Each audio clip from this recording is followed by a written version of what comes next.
Asal-usul Sunan Kudus dan perjuangannya dalam menyebarkan agama Islam di tanah Jawa khususnya di daerah Kudus. Menurut salah satu sumber, Sunan Kudus adalah putra Raden Utsman Haji, yang bergelar Sunan Ngudung dari Jipang Panolan dengan putri Syariah putri Sunan Ampel, dan Sunan Kudus merupakan cucu dari Sunan Ampel, dan letak Jipang Panolan adalah di sebelah utara kota Blora, di dalam babat tanah Jawa. Disebutkan bahwa Sunan Ngudung ayah Sunan Kudus pernah memimpin pasukan Demak Bintoro yang berperang melawan pasukan Majapahit, dan dalam pertempuran yang sengit itu Sunan Ngudung juga gugur sebagai pahlawan Sahid. Kedudukannya pun sebagai Senopati Demak kemudian digantikan oleh Sunan Kudus yaitu putranya sendiri yang bernama asli Jafar Sodik. Selanjutnya melalui jalan diplomasi yang dilakukan Patih Wanasalam dan Sunan Kalijaga, peperangan itu pun dapat dihentikan. Sunan Kudus lahir pada tanggal 9 September tahun 1400 Masehi, dan wafat pada tanggal 5 Mei tahun 1550. Guru-guru Sunan Kudus, di samping belajar ilmu agama kepada ayahnya sendiri Raden Jafar Sodik, juga belajar kepada beberapa ulama terkenal, diantaranya kepada Kiai Telingsing, Ki Ageng Ngerang dan Sunan Ampel. Nama asli Kiai Telingsing adalah Delingsing. Beliau adalah seorang ulama dari Cina yang datang ke Pulau Jawa bersama Laksamana Jenderal Cheng Ho. Di Jawa Delingsing cukup dipanggil dengan sebutan Telingsing. Beliau tinggal di sebuah daerah subur yang terletak di antara Sungai Tanggulangin dan Sungai Juwana sebelah timur. Di sana beliau bukan hanya mengajarkan agama Islam, melainkan juga mengajarkan kepada para penduduk seni ukir yang indah. Banyak yang datang berguru seni ukir kepada Kiai Telingsing, termasuk Raden Jafar Sodik itu sendiri.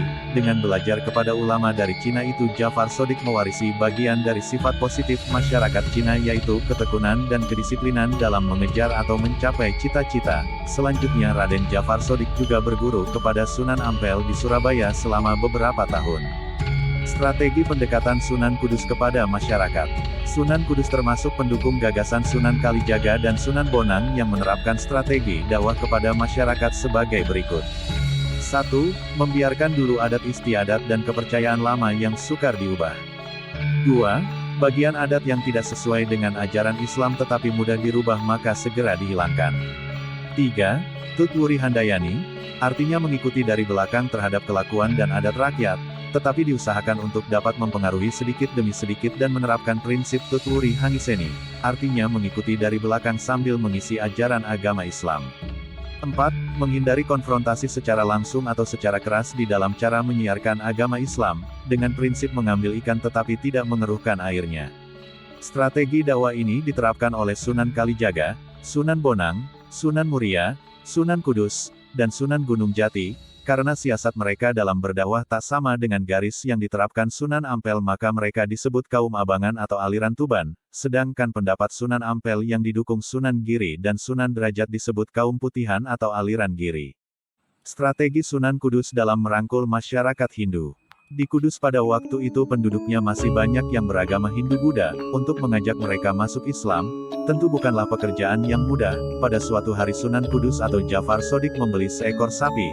Sapi tersebut berasal dari Hindia, dibawa para pedagang asing dengan kapal besar. Sapi itu kemudian ditaruh di halaman rumah Sunan Kudus. Rakyat Kudus yang kebanyakan beragama Hindu itu tergerak hatinya, ingin tahu apa yang akan dilakukan Sunan Kudus terhadap sapi itu. Sapi dalam pandangan agama Hindu adalah hewan suci yang menjadi kendaraan para dewa. Menyembelih sapi adalah perbuatan dosa yang dikutuk para dewa. Lalu apa yang akan dilakukan Sunan Kudus? Apakah Sunan Kudus hendak menyembelih sapi di hadapan rakyat yang kebanyakan justru memujanya dan menganggap binatang keramat? Dalam tempo singkat halaman rumah Sunan Kudus dibanjiri warga, baik yang beragama Islam maupun Buddha dan Hindu. Sunan Kudus pun keluar dari dalam rumahnya, dan berkata, "Sedulur-sedulur yang saya hormati, segenap sanak kadang yang saya cintai, saya melarang saudara-saudara menyakiti apalagi menyembelih sapi, sebab di waktu saya masih kecil, saya pernah mengalami saat yang berbahaya, hampir mati kehausan lalu seekor sapi datang menyusui saya. Demi rasa hormat saya kepada jenis hewan yang telah menolong saya, maka dengan ini saya melarang penduduk Kudus menyakiti atau menyembelih sapi." Mendengar cerita tersebut para pemeluk agama Hindu terkagum-kagum. Mereka menyangka Raden Jafar Sodik itu adalah titisan Dewa Wisnu. Akhirnya mereka pun bersedia mendengarkan ceramahnya, dan sontak para penduduk terpesona atas kisah itu. Sunan Kudus pun melanjutkan, dan berkata, salah satu di antara surat-surat Al-Quran, yaitu surat yang kedua dinamakan surat sapi atau dalam bahasa Arabnya Al-Baqarah. Masyarakat pun jadi makin tertarik. Kok ada sapi di dalam Al-Quran? Mereka jadi ingin tahu lebih banyak dan untuk itulah mereka harus sering-sering datang mendengarkan keterangan Sunan Kudus. Sesudah simpati itu berhasil didapatkan Sunan Kudus maka akan mudah jalannya untuk mengajak masyarakat berduyun-duyun masuk agama Islam. Bentuk masjid yang dibuat Sunan Kudus pun juga tak jauh beda dengan candi milik orang Hindu. Menara Kudus yang antik itu, banyak dikagumi orang di seluruh dunia karena keanehannya, dengan bentuknya yang mirip candi, dan orang-orang Hindu pun akhirnya merasa akrab dan tidak merasa takut atau segan masuk ke dalam masjid, untuk mendengarkan ceramah Sunan Kudus. Sesudah berhasil menarik umat Hindu ke dalam agama Islam, kini Sunan Kudus bermaksud menjaring umat Buddha. Sesudah masjid berdiri, Sunan Kudus membuat padasan atau tempat berwudu dengan pancuran yang berjumlah 8, masing-masing pancuran diberi arca kepala kebo gumarang di atasnya. Hal ini disesuaikan dengan ajaran Buddha, jalan berlipat 8, atau Astasanghika Marga, yaitu 1. Harus memiliki pengetahuan yang benar. 2. Mengambil keputusan yang benar. 3. Berkata yang benar. 4. Hidup dengan cara yang benar. 5. Bekerja dengan benar. 6. Beribadah dengan benar. 7. Dan menghayati agama dengan benar. Usahanya itu pun membuahkan hasil. Banyak umat Buddha yang penasaran, untuk apa Sunan Kudus memasang lambang wasiat Buddha itu di padasan atau tempat berwudu, sehingga mereka berdatangan ke masjid untuk mendengarkan keterangan Sunan Kudus. Berkat kecerdasan dan strategi Sunan Kudus dalam merangkul masyarakat yang beragama Hindu-Buddha, ajaran agama Islam di Tanah Kudus mudah diterima oleh masyarakat agama selain Islam dan tersebar luas di Tanah Kudus.